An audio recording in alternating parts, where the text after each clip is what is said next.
Now, after 3.5 years, the inquiry into the contaminated blood scandal, where thousands of people were unwittingly infected with HIV and hepatitis, has heard from its final in-person witness. It's a significant moment in the fight for accountability over the treatment disaster in the 1970s and 80s, described as the worst in NHS history. Well, James Dunham joins us in the studio now. So, James, the conclusion is a step closer.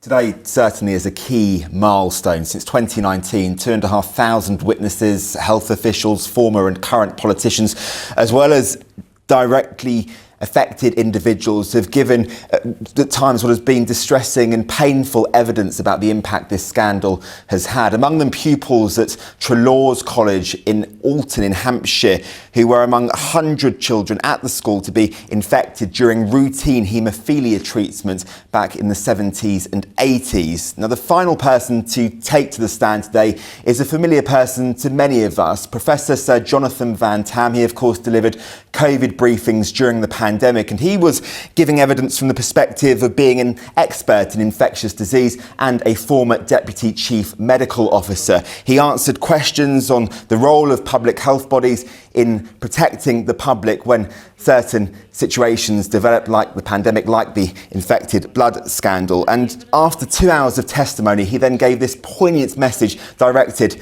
at victims and their families. The whole truth.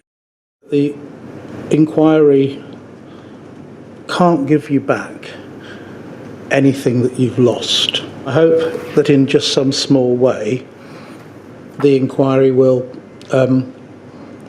help bring about for you a better ending than would otherwise have been possible. This inquiry was first announced back in 2017. Theresa May was the Prime Minister then. Since then, hundreds of people who were infected have sadly died, unable to see the inquiry through to the end. Sir Brian Langstaff, the chair of the inquiry, gave this reflection as he closed today's hearing. The inquiry takes time, and time brings its own challenges and its losses. Each individual one matters deeply. So, James, what happens next? Well, there will be a few more procedural hearings, and then next summer we are expecting the final report and any recommendations. As for compensation, we know some initial payments have been made. There will be a hearing in Parliament next week to discuss and outline a procedure to ensure that further payments are made and how that structure develops. James Dunham, thank you very much.